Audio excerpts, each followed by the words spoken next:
আপনারা কার সম্ভাবনা বেশি দেখেন এবং কেন? বরগুনা এক আসনে আমার ভোট দলই আপনি কাকে নির্বাচিত করতে যাচ্ছেন? কাকে আপনার মূল্যবান ভোটটা দিবেন?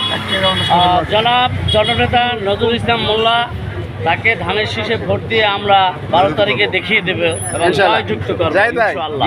12 তারিখে আপনি কাকে দেখতে চান?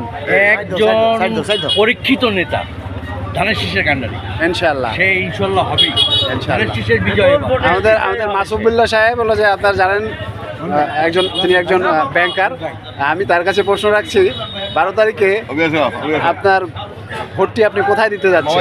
আপনি কাকে নির্বাচিত করতে যাচ্ছেন? আমি একজন সৎ এবং যোগ্য প্রার্থী, যে কখনো দুর্নীতি করে নাই, দুর্নীতির সাথে আপোষ করে নাই, এবং জনাব নজরুল ইসলাম মোল্লাকে 12 তারিখে সারাদিন ধানের শীষেই ভোট দিতে চাই। ইনশাআল্লাহ ইনশাআল্লাহ ভাইজান খান সাহেব, আপনি বরগুনার উন্নয়নের জন্য আপনি এই মুহূর্তে কাকে ভোট দিতে চাচ্ছেন? আপনি কাকে চিন্তা করছেন যে নির্বাচিত হলে এই সুন্দর একটি বরগুনা আপনাকে উপহার দিতে পারবেন? আপনি কি মনে করেন? আলহামদুলিল্লাহ, বরগুনার সাধারণ যারা মানুষ তাদের জন্য এটা খুব সহজ হয়ে গেছে।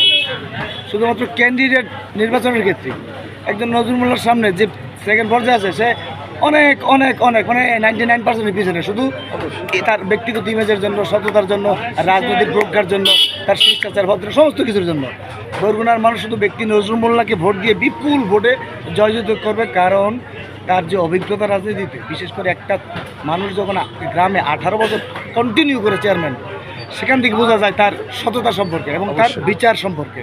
কারণ গ্রামের মানুষ কি চায়? গ্রামের মানুষ চায় শুধু একটু সুন্দর পরিবেশে থাকতে, তাদেরকেও ডিস্টার্ব করবে না, প্লাস তারা বিচার সালিশের সুন্দর মতো পায়, এই আর কিছু না। এটা হচ্ছে পরীক্ষিত। এবার যাচ্ছি আমাদের বিএনপি নেতা জাফর ভান্ডার সাহেব। ভাইজান, আপনি কি মনে করছেন? 12 তারিখে সন্ত্রাসমুক্ত, চাঁদামুক্ত যদি করতে হয়, নজরুলের বিকল্প না।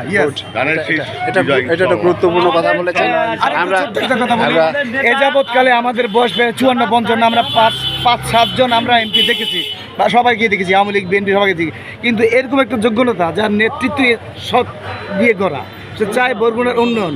মূলত সে চাইতে যে বরগুনার পর্যটন শিল্পটাকে বিকশিত করার জন্য যোগাযোগের যা করার দরকার সেটা সে করবে। প্রয়োজনে বিষকালিত সেটা ব্রিজ করবে। অসীম, 12 তারিখে বলে না কি জানতে? না, 12 তারিখে তুমি কি চাচ্ছ আমাদের বরগুনার উন্নয়নের জন্য? কাকে বেছে নিতে? মূলত যদি এ বিষয়ে বলেন, বিস্তারিত বলতে হয় না, তুমি বলো যে আমরা সবাই নাই। হ্যাঁ হ্যাঁ হ্যাঁ আমাদের যে নেতা নজরুল ইসলাম মোল্লা, সে একজন বিচক্ষণ এবং আমাদের দলের বিশ্বস্ত, এবং ওটা কি বলে, তৃণমূল থেকে সে উঠে আসা দল